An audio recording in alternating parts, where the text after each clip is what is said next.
Well, good morning. It's about 5:30 in the morning. I just woke up a few minutes ago. Haven't showered yet, so I'm not ready to start the day quite yet. I just boiled some water for a cup of coffee, so I'm gonna have a cup of coffee first. Though, first thing that happens, I get up and I put on my flip-flops to go flopping around, and as soon as I put them on, the strap broke. Funny thing is, I haven't used these flip-flops for a long time. I carry them around everywhere, and yeah, so they were in my luggage, and then I tried to slip my toe into the strap, and it just, bing, didn't even put any pressure on it at all.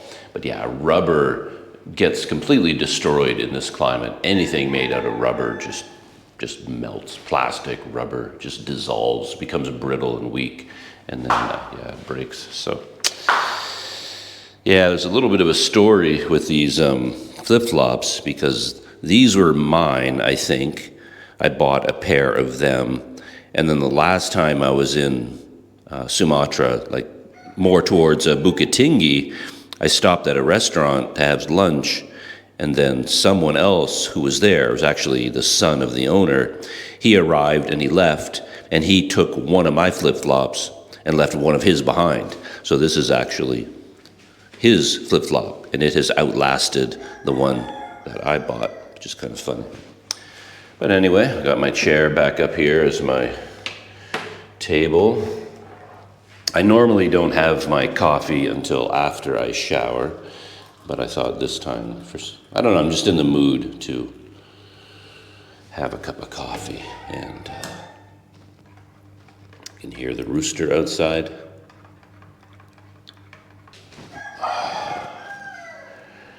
Here we are.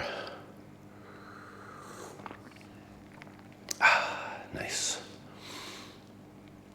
Yeah, the other,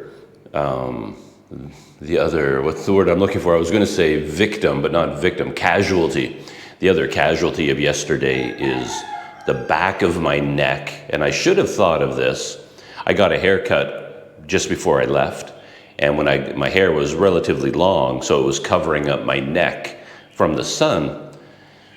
So the back of my neck wasn't really tanned, and then I got this haircut, and then now I can feel yesterday from being out in the sun a fair number of hours. I burned the back of my neck. Everything else is fine. I even have a bit of sunscreen, so I could put on sunscreen. I even thought about putting it on the back of my neck, and then for some reason I never did. And so yeah, I ended up burning my neck pretty badly. I can feel it back there. But yeah, another thing about a cheap room like this, I talk about this a lot, no mirrors, so you have no idea what you look like. I can't look at the back of my neck, and yeah, there's no mirror in the bathroom, no mirror out here. So when you stay in places like this, supposed to be low budget, ended up being more expensive than low budget, but it was supposed to be low budget. One of the penalties is never seeing yourself in the mirror, so you lose track of your appearance. But yeah, so far, the only casualties, sunburn to the back of my neck, broken flip-flops, and my laptop, one of the screws fell out, and all the other ones came loose, and I had to screw them all back in. But that was pretty much the only casualty I've discovered so far. So anyway, I'm going to enjoy my coffee and do some packing.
So it is exactly 7 after 7 in the morning. That's a lucky number. And I'm just gonna walk my bike out along the secret trail. That'll take me by the Kost headquarters. I don't know if anyone will be awake there. I can just say hello and goodbye as I go by. And then I'll be on the main road for like 1.5 kilometers or 2.5 kilometers, something like that. And then I'll change from the main road to the small road that climbs up into the mountains to Lake Toba. So, yeah, nobody was awake there, so just heading out on my own. Yeah, it was a pretty successful night altogether. Arriving here, as I said, without really any clue of where I could stay, and I got pretty lucky. Pretty rough day on the road with all the trucks and the heat, but that was okay. Things worked out in the end. Found a pretty good place to stay, and so far my knees have worked out pretty well. Selamat pagi.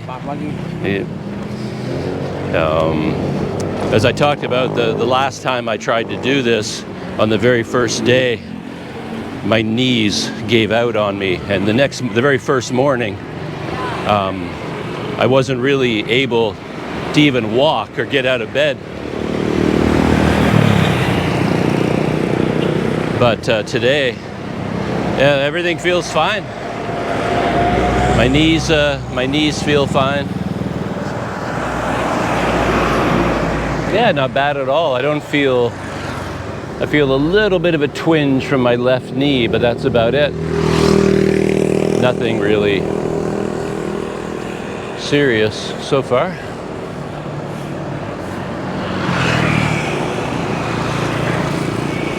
Whew. Right back with the trucks.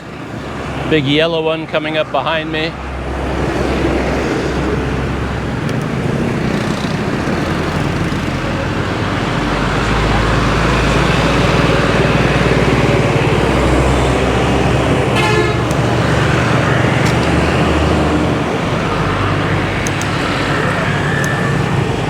It's amazing what a change. My room was so quiet and empty, and just a minute after leaving my room, I'm out here in the middle of this.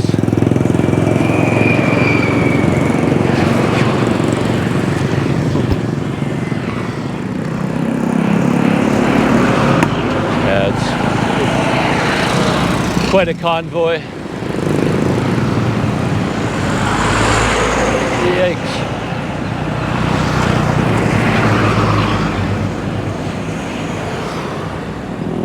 Whoa, look at these trucks up ahead, these green ones. Oh, train tracks. I did hear a train last night. I'm pretty sure I heard train horns. So, yeah, I wasn't imagining things. Yeah, these looks like active train tracks.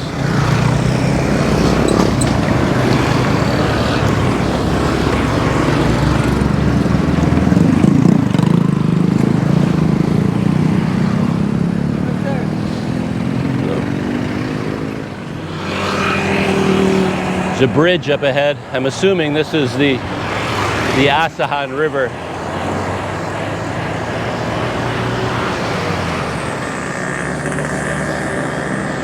Yeah, definitely.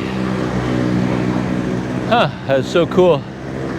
I spent so much time on the Asahan River down by Tanjung Balai. And this is the Asahan way up here. Yeah, it's carrying a lot of water. And the road I hope to follow actually follows the Asahan River all the way up towards Lake Toba. And it's famous for whitewater rafting. So where I go, over the next couple of days, I should be passing by a lot of whitewater rafting operations.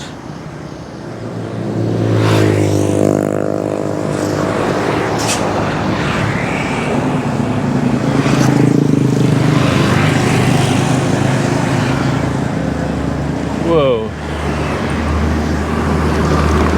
Oh man. Bus and bus on a curve. I actually thought they were going to hit.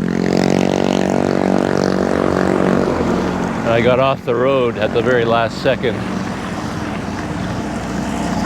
But I guess they know what they're doing. The guy thought he had enough room to get by, and he did.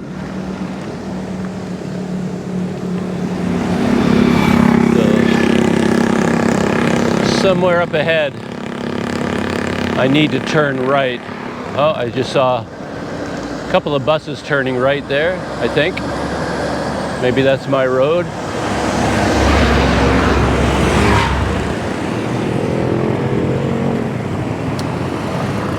Yeah, this is my road. Jn Sigura-Gura it's called.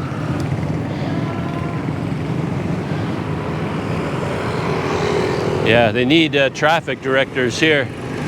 Pretty chaotic.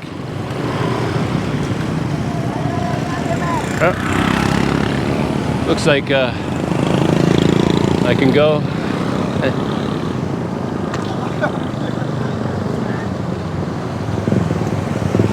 The Desa Orica said, "Welcome to the Desa Orica."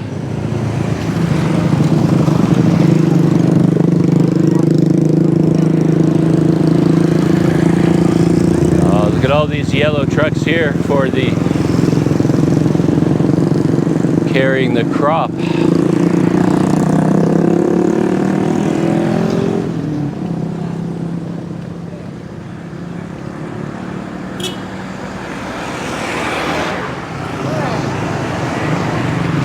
And where I hope to spend the night, there's a little cluster of buildings there,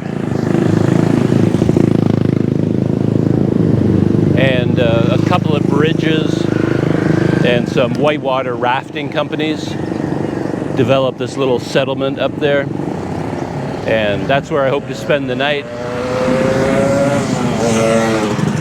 I don't know if there's paid accommodation there or not. Find out when I get there.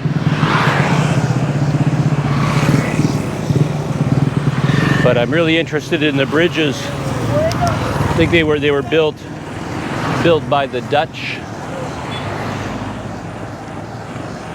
in pre-independence Indonesia. So quite old bridges. Looks like we're passing over the railroad tracks again.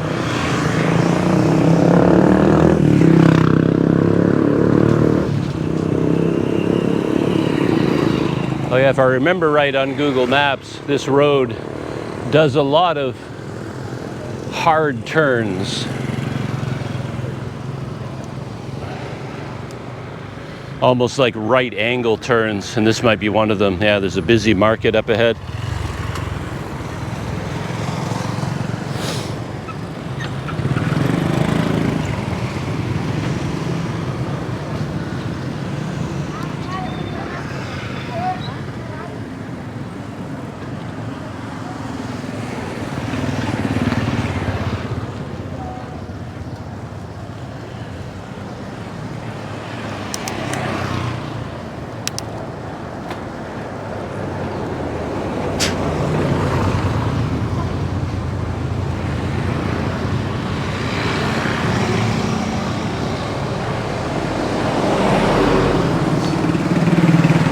It makes sense that there'd be so many palm oil trucks here. All those trucks I saw that were fully loaded with the palm oil, and there's a bunch more here. Because I think for a large portion of the flat land up ahead, it's dominated by palm oil plantations. I think that's what I'll be cycling through for the most part.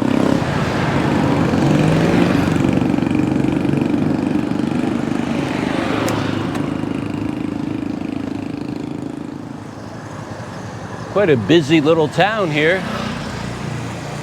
And it even has its own railway station here on my left. Pulu Raja Station. Wow. Who knew? You could even catch a train from here.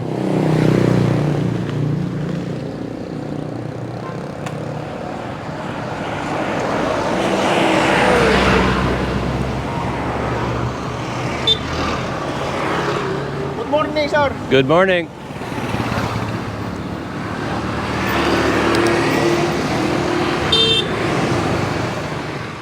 I stopped at the side of the road to take a drink of water, and I realized I was right beside palm oil plantation, and yeah, it has a nice little road leading into it. Looks like people are using it as a shortcut. But yeah, just to show what these places look like, because I think I'm going to be passing a lot of them today. Might as well take the opportunity to go for a walk in here and check one of these places out. Look at the base of these trees, really thick. It even has like scales on them, like dragon scales. And then way up at the top there, where all the palm intersects on the trunk, that's where the palm oil fruit grows. And I'm guessing that for a plantation like this, they control the height of the trees somehow, because I think they can get much, much taller than this. And then the taller they get, the more difficult it becomes to get the fruit, the bunches up there. You can see one right there, big bunch. And they have these long poles with a hook on the end, sharp blade, and they cut through those. I think they climb up there on ladders. They don't climb the tree. Yeah, this coconut trees, they can climb up them because they're smooth and they use a rope. But with these, yeah, you wouldn't want to be climbing up on those.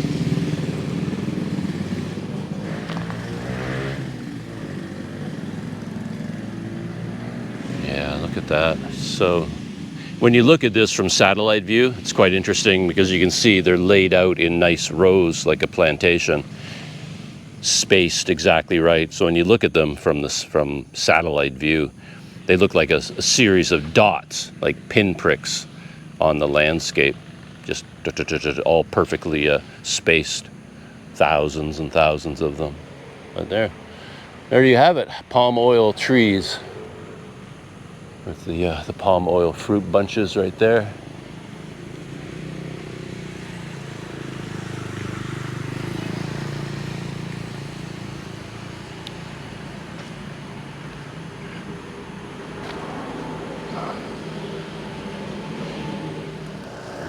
I just fired up my GoPros here to document the change in the road condition, assuming it becomes significant. I don't really know.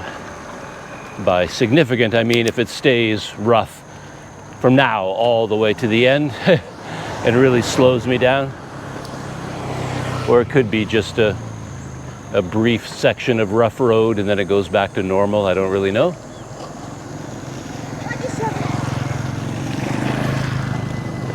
But yeah, the trucks really end up slow down here.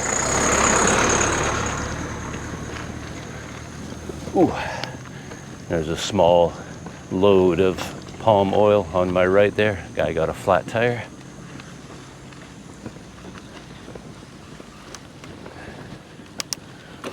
Yeah, it doesn't really affect me as much as the trucks. I mean, even when the road was smooth, I was riding at a pretty steady, like 11 kilometers an hour. A couple of cows in the back of that truck. Like 11 to 15 kilometers an hour. I'm a very slow cyclist. And now that the road has turned rough, yeah, same thing. I'm around 11 kilometers an hour right now. So even if I have to zig and zag a little bit to avoid the worst of the potholes. It doesn't slow me down that much, but these trucks really get slowed down.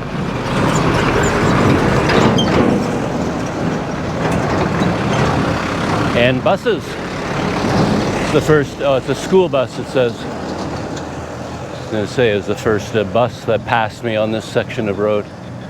Yeah, and I'd mentioned that this road does a couple of 90-degree turns. I assume it's because this road was built or maintained for the palm oil plantations, and everything in these plantations is built at right angles.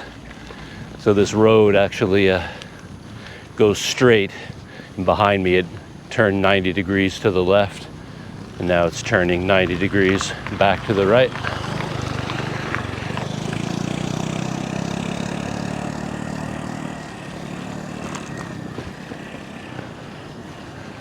Man, palm oil trees as far as the eye can see.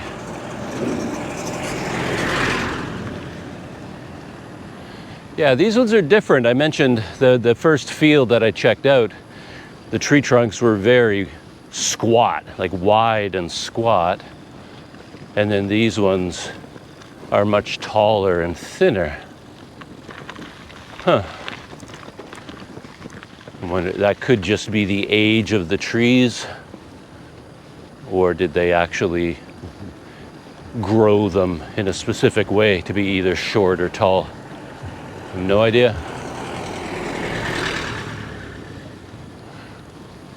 Yeah, because this palm oil fruit would be a lot harder to get at, much higher.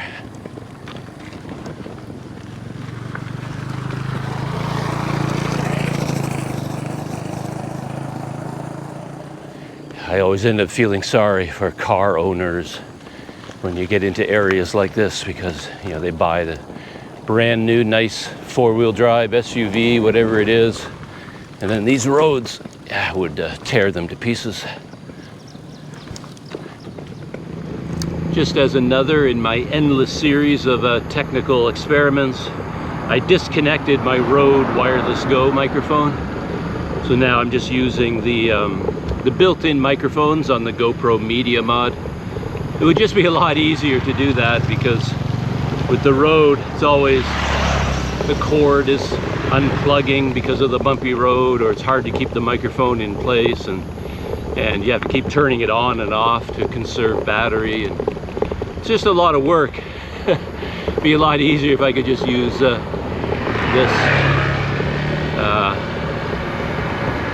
built-in Media Mod mic.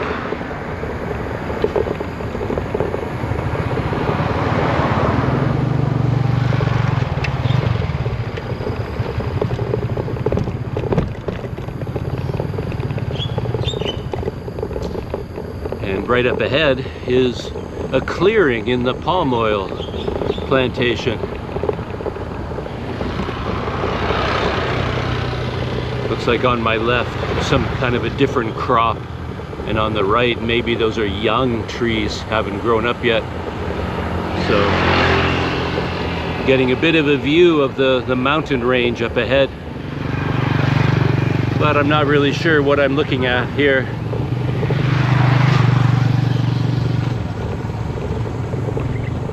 Where the road goes exactly. Hello. There's a very high peak off to my left. I'll have to take a close look at Google Maps to figure out, to get oriented here. This man on the motorcycle up ahead is taking an interest in me and where I'm going, making sure I get there safely. And I just checked Google Maps, and as far as like in terms of compass direction, not road direction, but pointing straight ahead of me, that line is pointing directly at Parapat and Samasir Island and Tuk Tuk. So if you went straight ahead from my bicycle right now as the crow flies, you would end up at the Parapat Pier, the jumping off point for Samasir Island and Tuk Tuk. But where I'm going is a little bit off to the left. I think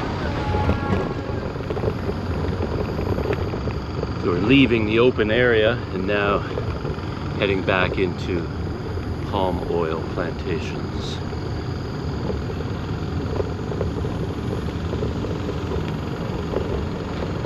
Yeah, the guy on the motorcycle was saying on his scooter, he calls it a motor. I think here in Indonesia, or Sumatra anyway, they call everything a motor. Whether it's a scooter, motorcycle, whatever, it's a motor. And he says on his motor, he could get to Parapat in 4 hours, and he could get to Balige in 2 hours. But then he looked at my bicycle and he says, days on your bicycle, it will take days. Yeah, I know. I'm surprised he knew that, actually.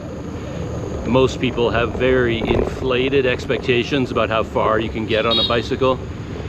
They will say, oh, you can get to Parapat in 4 hours or something like that, not realizing that for me anyway, it would be a 2-day journey, not a 4-hour journey. Hey there, cows.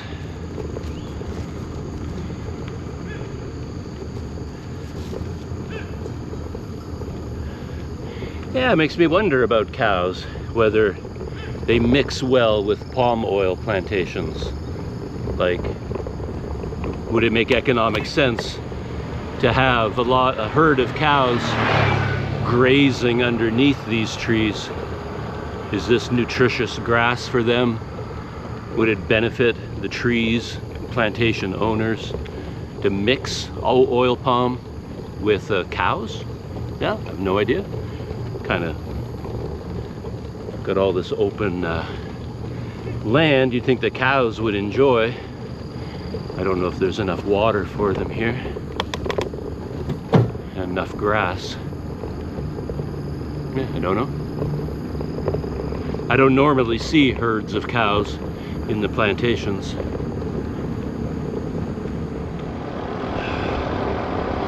Yeah, not much else to say, to be honest. Just pedaling away. Very gradual incline. I mean, overall, we've been going up all morning, like altitude gain. But I was expecting it to be like steep and climbing right from the beginning, but it hasn't been that way at all. It's actually been fairly gradual, slow climbs and descents just like this here. I think about 5 or 10 kilometers from here, then we're going to hit the base of the mountains, and then it's going to start to climb. But for now, still going through relatively flat areas with all the plantations around me.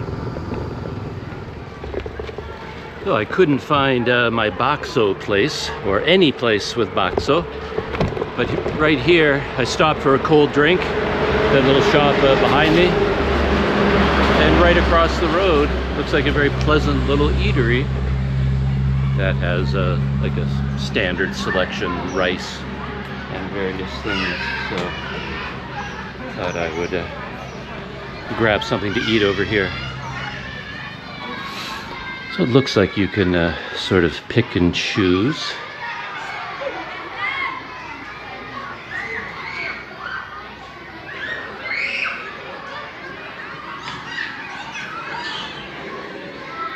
So I've got some chicken there, and I don't know. Oh, that looks good there. It's funny, I never quite know how to order in these places. I don't usually eat here, generally because of confusion about all the various dishes. And it always feels like there's certain combinations of dishes that everybody here knows about, that you get this and this together and is like some sort of set, and I never know, and no matter how much I communicate, I've never been able to figure it out. But what I do is I come in and order by pointing. They have some rice and chicken and some other stuff. But I think we're still having trouble though, because it looks like she's preparing my meal to go. Yeah, di sini. Yeah. Hi. So yeah, she prepared this whole meal to go, but Mau makan sini nih. Iya. But now anyway, I Bukan. okay. Mau makan sini dia. Tadi dia nanya mie bakso, ayam apa, rupanya dia mau makan di sini. Ini kan ada. Okay. Kasih sendok lah. Sendok. Sendok.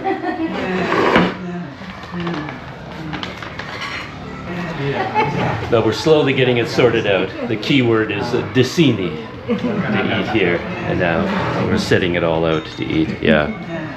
I don't know what to call this dish. I've had it a few times, but I can never remember. But I find it's really good. And then I just got some rice and chicken, and now we're all set to go. What's your name? Douglas. Douglas. Douglas. Bahasa Indonesia kurang ya? No. No. Saya tidak bisa bicara bahasa Indonesia. Sikit-sikit ya? Just nasi ayam Nasi ayam. sendiri. Saya dari Kanada. Satu, dua, tiga, empat. So, yeah, sedikit. Sedikit. Oke ya. That's all. Good.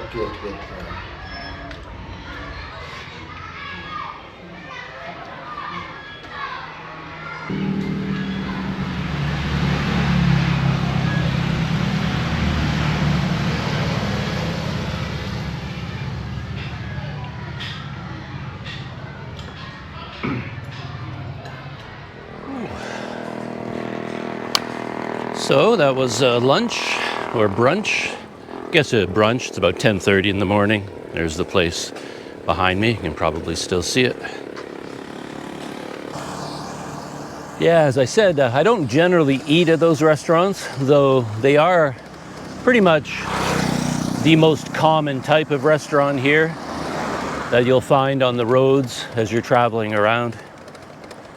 And yeah, I mean, they're good for getting a meal. But I think I struggle a little bit because of the heat. I don't generally have an appetite when it's this hot. And a meal like that is kind of challenging to eat. Very, very spicy. No matter what dish you get, it's going to be very spicy. And yeah, the chicken very, very bony and very tough and dry. Hard to munch through with my poor teeth. That one vegetable is really good. I think it tastes a lot like jackfruit. Jackfruit and then some sort of green leafy thing. I've had it many times, but it's my favorite vegetable dish at those places, but I don't know what they're called.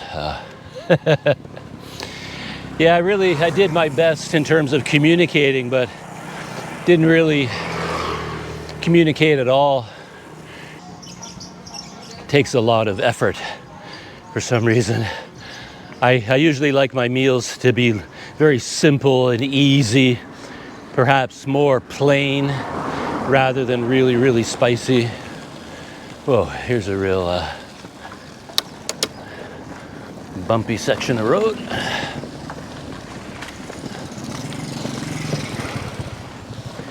But the good thing is there was a big pitcher of water on the table with cups, and I just steadily drank cup after cup after cup of water. And hello, I got to the point where I didn't even want any more water, which was pretty unusual on a day like today in this heat.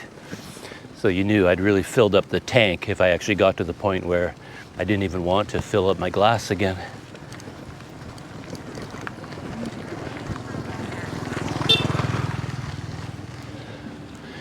One fun thing about my lunch is that the restaurant was right across the road from a school, like an elementary school.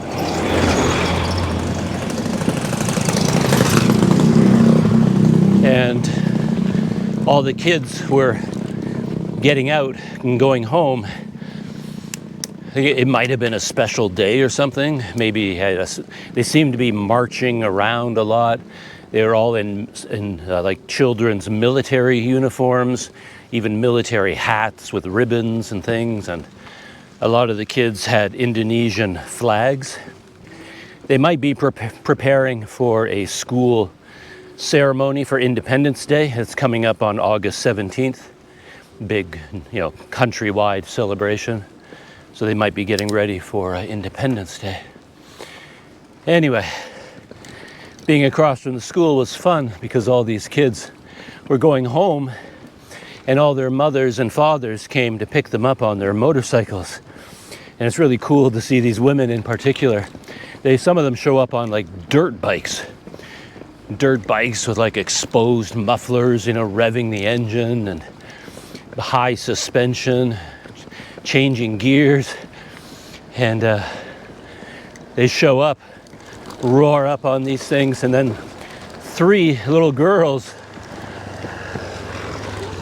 will climb onto that dirt bike, 1 on the front, 2 on the back. They climb up there like little gymnasts, and they all grab hold of mom, and then off she goes, gearing up, first gear to second gear, and goes roaring down the road. It's always a sight. And my lunch, by the way, the chicken and the rice and the vegetable. And she actually brought over another vegetable, really hot and spicy one, added it to my rice. All of that together came to 7 belas, which is a 17,000 rupiah.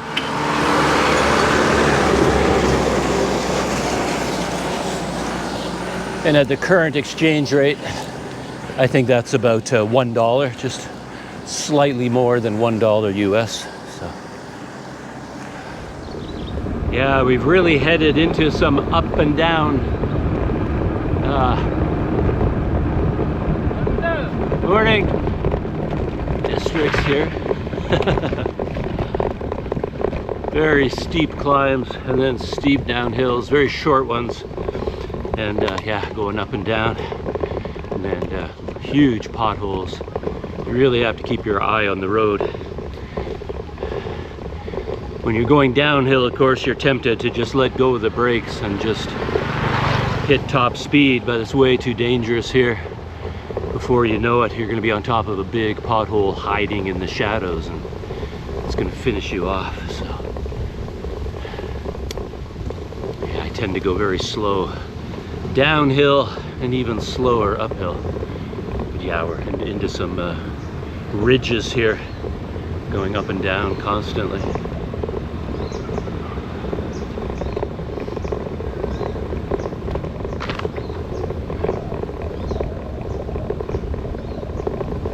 I passed a sign a while back, big dramatic warning sign that said, danger.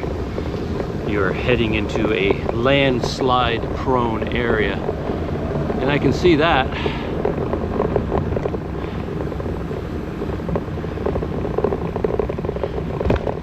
You're still seeing big trucks carrying palm oil fruit in and out of this area.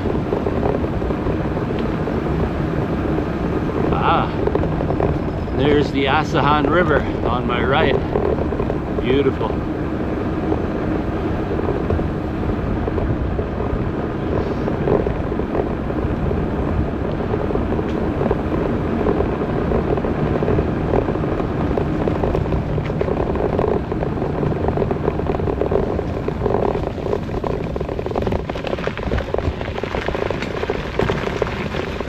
Longsor seems to be the local word for landslide or rock slide. Longsor. Yeah, here comes a truck. I think I have to pull over into the shade here, side of the road. Give him enough space to get past. Whew. It's physically challenging, this road, that is for sure. Whoa.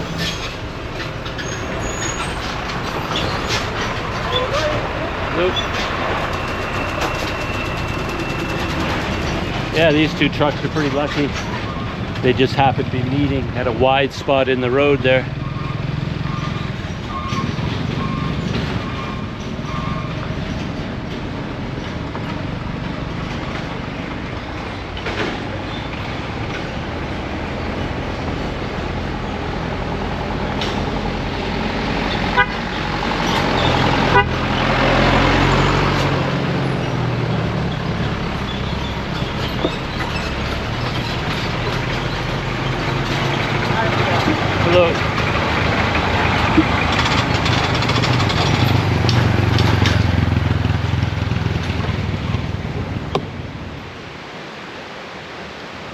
I was just looking down at the river,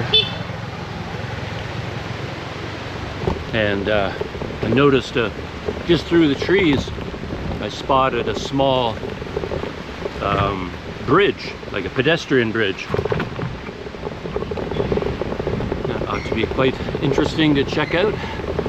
Take a little break here to walk across the bridge, take a look at the river. As I said, whitewater rafting is a big deal here. Hello. Hello. What are you doing here? Hmm? What are you doing here? Oh, just a tourist. Oh yeah, Yeah. and then where do you stay here? I don't know. Tonight I'll find some guest house up there somewhere. You I have guess. just arrived here? Hmm? You have just arrived in Indonesia or in I've here? been here about 1 month. I think it's a very not scary, yeah. No. Just you alone come to like this village. I No. think it's not busy. I think Yeah, this it's a fine. lonely village. I mean, you know, not scary. No, of course not. Wow, I'm proud of you. From Well- here, where are you from? From Canada. Oh, nice country. Yeah. You come here with your wife and children, no? No, just by myself. Yeah, alone. Wow. Sendiri? Sendiri. Sendiri. Oh yeah. Yeah. So And then tonight, where do you stay? I don't know. I think up the road here, there's a little place, maybe with some guest houses. Oh, I mean guest house over here. I mean, yeah. If not, oh. I have camping equipment. Oh yeah. I can You sleep can in my camp. tent. Yeah, you can camp inside the outside of the room, maybe. Yeah. Yeah, Oh. something like that. We'll see. I think there's a village there that has 2 old bridges. I want to look at the bridges Oh there. yeah, I see. Do you know the town I mean? There's a small town out here, maybe. Oh yeah, yeah. I mean, I see. I don't know the name of it. Yes, this the name is Porsea. Corsea? Yes, Porsea. Yeah. In this village, the town of this village, Porsea. Like this one here. Yeah, the town of here is the Porsea, the name. Corsea, okay. Yes. No, I think you have get maybe later. Before, I think you will get job in here. A in job? Nalu. No. No. Just a tourist traveling. How about in Canada? I think Canada is very beautiful. Yeah, it's a But I beautiful want to country. go there. Yeah, it's a very big country though. But maybe you are boring, maybe. For me, Canada is a little bit boring. Oh! Indonesia more exciting. Ah! Yeah. So, Oh, yeah. like a bridge like this. Go take a look at it. And, yeah, beautiful here. The Yes. road is very rough. Yes. Oh, yeah. Thank you. And this is... Well, I hope you go there someday. Anyway, nice to meet you. Okay. And, see you Have later. a nice trip. Thank you. Thank yeah. you. God bless you. Thank you very Okay. much.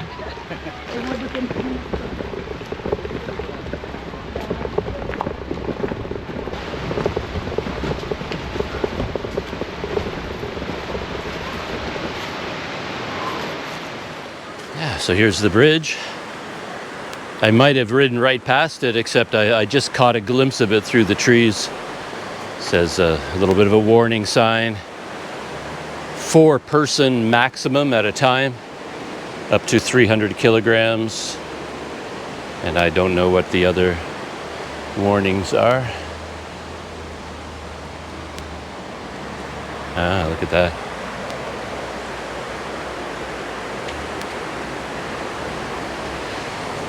Yeah. It's got a little bit of a homemade feeling to it. Almost like you're walking on top of a fence.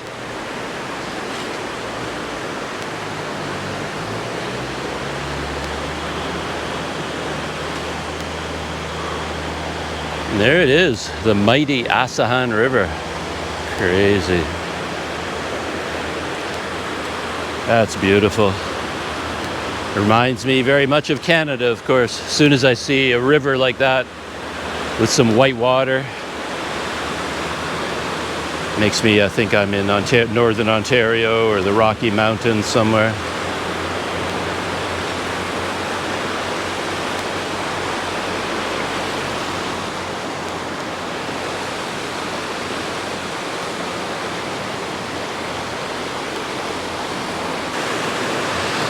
quite something to look straight down.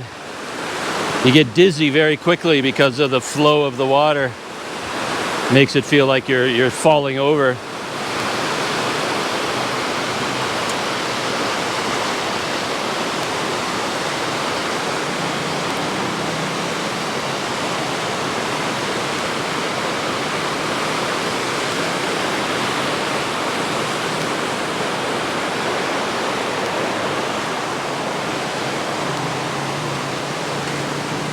Even over here, oil palm.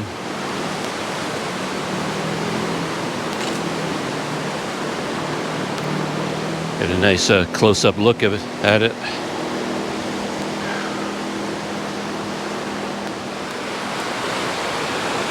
Yeah, I can see why whitewater rafting here would be a lot of fun.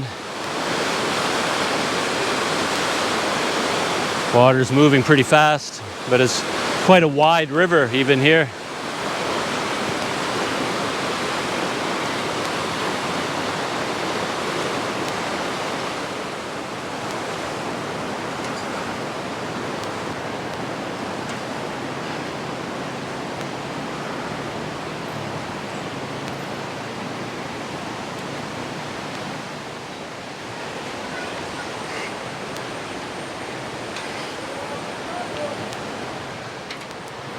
But I guess the bridge is strong enough for at least one man on a motorcycle.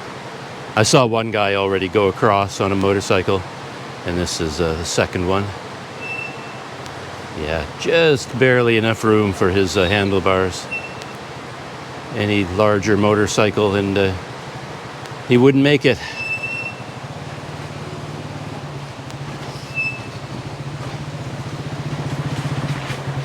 He made it. There he goes.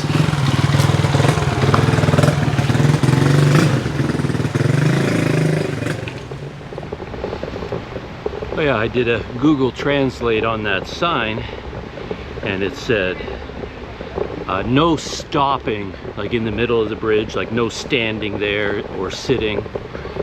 And again, no more than 4 people or 300 kilograms. And the last one was no deliberately rocking of the bridge. So those were the 3 rules.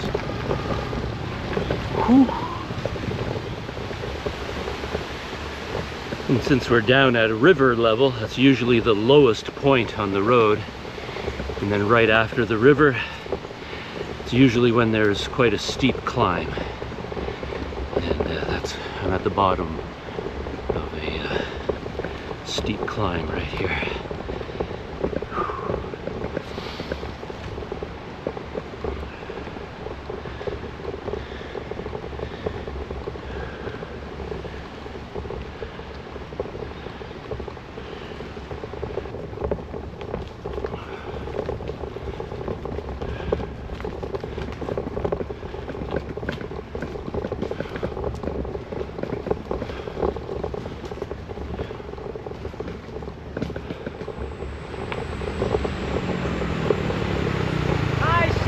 Hello. I'm okay.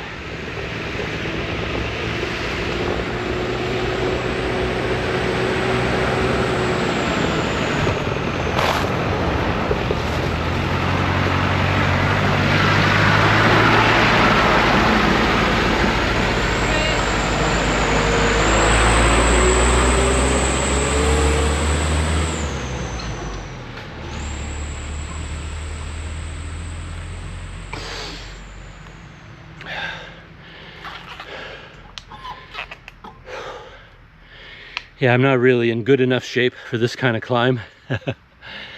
I did a lot of cycling in Tanjung Balai, just you know, roaming around that area, but it's not the same as a climb like this with all of your luggage with you.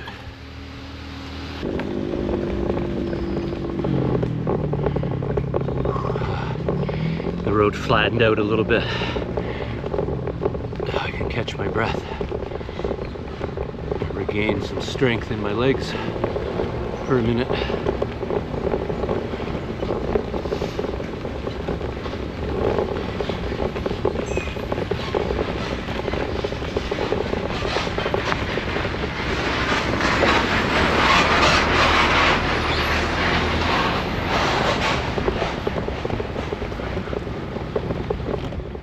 Yeah, it's getting later in the day. I've been very slow today. Halfway through the morning, it just became uphill steadily, and I'm not in physical shape for that kind of climbing, especially with my heavy trailer attached. So I had to rest quite a few times. And I'm about 8 kilometers away from where I wanted to get to today. But I think there's a spot here, like a lookout point or a beautiful bridge, sort of a tourist attraction about a 1 kilometer ahead. And there may be some lodging there. So I think I'm on a downhill section that's going to take me down to the river, where there's a bridge. And if it's reasonable, I think I'm going to try to stay here, because after this point it's going to come down to the river, and then on the other side of the river go back up again. And I don't have the leg strength to do that right now. So we'll see what's down here at the river.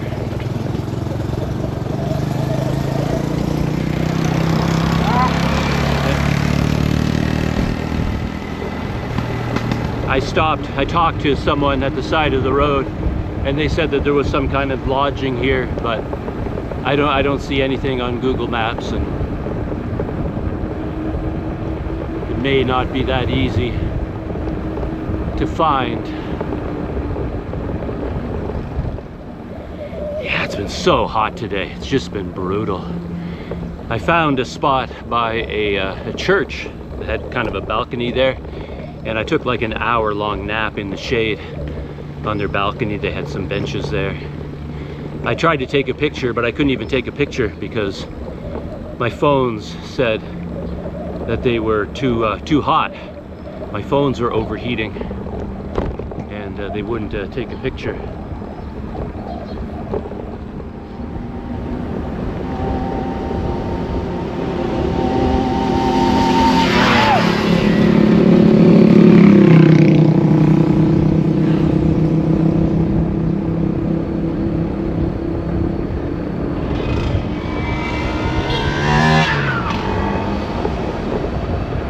Going downhill, 1/2 kilometer to the river, I think. Yeah, the road has been really rough as well, but here it's nice and paved. It's been resurfaced.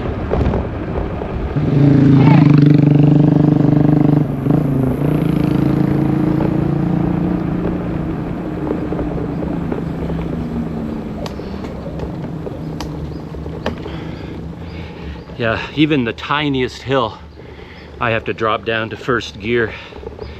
The grade is really steep.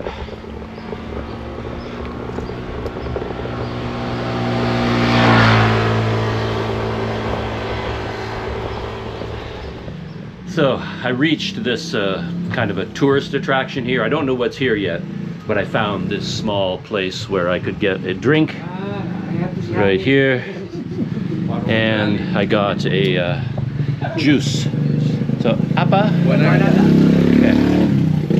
I got Buah naga. Yeah. Buah naga. Paling serem kalau di Indonesia ini. Okay. Naga dia. So, let's give this buah naga a try. I don't know what fruit it is. Nggak perlu kena sakit flu. Nah, buah naga. Yeah, very light flavor. Yeah, very, very light. I don't. If you put 10 types of fruit in front of me, I couldn't pick this one out. I have no idea what they made it, and I didn't see her making it in the back. But my new friends here, they're telling me that there is a guest house here, and I guess it's just up here somewhere. But I can't figure out where it is yet. But I'm going to track it down eventually. The way my brain works, I can never figure out anything until I see it written down. But then I asked for another drink, and this time I saw the woman get the fruit, and I recognized it in English was a dragon fruit. And then I put that into Google Translate, so I see Bua Naga. Now I get it because I see it here on on Google Translate. Bua Naga, dragon fruit. Dragon fruit. Yeah. Naga. So yeah, these are the guys that I met here. How guys? Indonesia. And they told me there is a guest house here, like a boarding house, similar, I guess, to where I stayed last night. And they're going to show me where it is after I have my next drink. So, terima kasih. Okay. Yeah.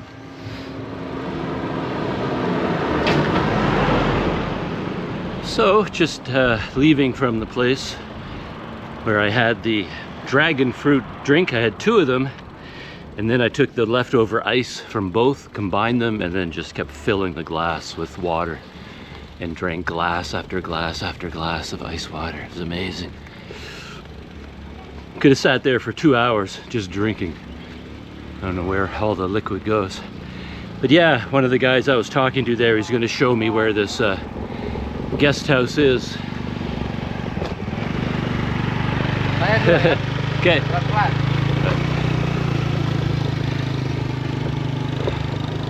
Just feel like walking the bike, taking in my surroundings. He said it's just like 500 meters ahead.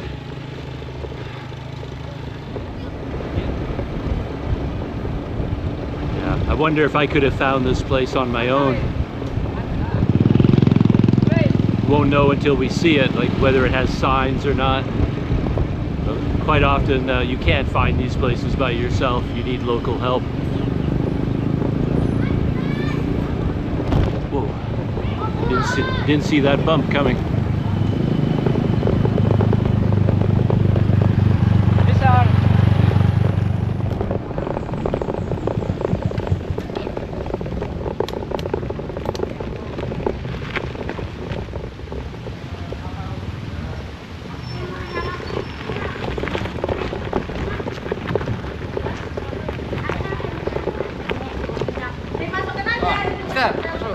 Ah, just up there. Okay.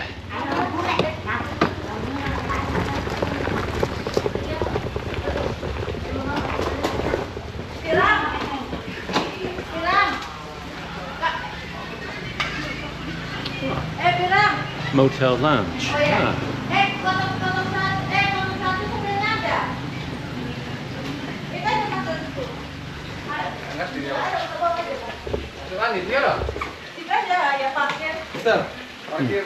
Okay.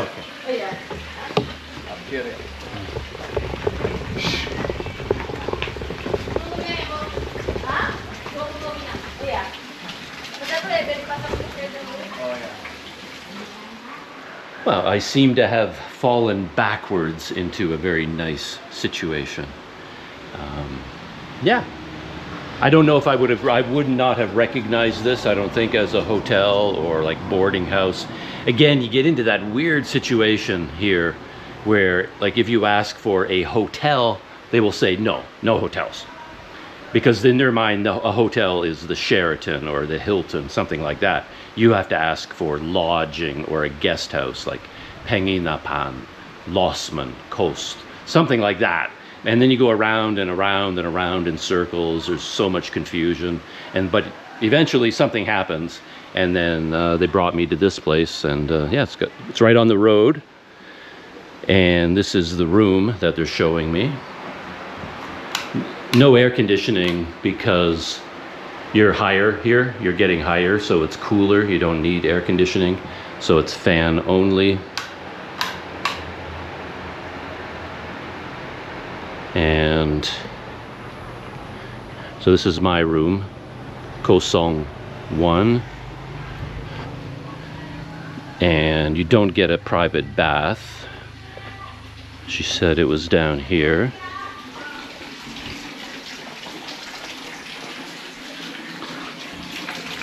There we are. So bathroom. Come in here to take your shower. And they seem to have a nice restaurant downstairs. So right underneath this big blue roof, there's a big restaurant as well. Though they also have karaoke, but at least my room is way in the back. So I'm hoping that it won't, even if there is karaoke at night, it won't penetrate all the way back there, I'm hoping. Oh yeah, the room was 120,000, which is nice, because the guy over there, he said 200,000, but here it's 120,000. She typed it out for me, and we straightened that out, which makes sense. No air conditioning, no private bathroom. You know, it can't possibly be 200,000. So, yeah. All right. Time to get all my bags up here.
Well, I am extremely tired and very befuddled, so I don't know if I'm going to make any sense here, but I'm finished moving into this room. It took a lot of ingenuity to figure this place out. This mattress has no mattress left. It's kind of weird when you stand on it or sit on it. It like jiggles from side to side. There's like no form left to it at all. It's very, very weird. I don't think I've ever sat on a mattress quite like this. And it's on the ground, so it takes a lot of effort to kind of get down and get back up again. And yeah, I've got one electrical outlet over there, just that. And luckily, again, I have my extension cord, so I can plug in a bunch of things over here to charge them up. And they're within reach, but of course that means my kettle doesn't really plug in anywhere.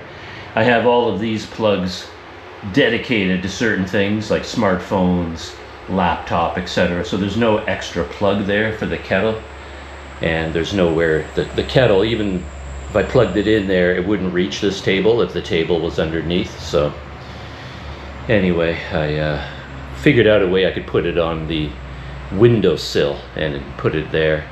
And the fan, the whole mechanism of the fan is broken, so it won't point in this direction.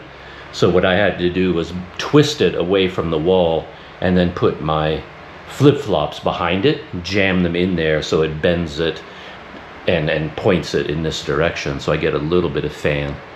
Because yeah, it's very hot in this room right now. It's gonna get colder at night, but and yeah, when your bathroom is outside, sort of down the hall, that adds an extra layer of complexity, because you have to walk down there in your dirty clothes with your soap and shampoo and your towel, whatever it is you need, and you have to lock the door behind you, so you got to bring the key with you, and then you're in that bathroom over there which is soaking wet floor, and then you kind of got to get out of your dirty clothes. And what I did was I took my dirty clothes and I rinsed them in the big tub to get all the sweat and the dirt out of it, and now it's hanging up outside. And I thought I was doing everything carefully and doing everything properly, but what I didn't realize until afterwards, I made sure there was nothing in my pockets, like no microphones, no GoPros, no batteries, nothing at all, no smartphones, so I didn't destroy any electronics.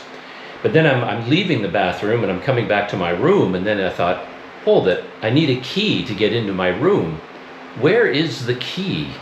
And of course I had put the key in the pocket of my dirty shorts as I walked to the bathroom. And then I just dumped my shorts in the big tub, and I just soaked it and soaked it and rinsed it and soaked it and rinsed it. And so I thought, oh, I hope the key didn't fall out of the pocket. But of course I went through all of my shorts and there was no key anywhere. So I guess the key did fall out, but luckily I could get my hand to the bottom of the big tub, feel around at the bottom, and eventually I came up with the key like a diver. So I found the key. It's like, you can make so many mistakes in a low budget hotel like this, and then just riding a bike, shooting video. You can make so many mistakes. But yeah, anyway, I better drink my coffee while it's still relatively hot.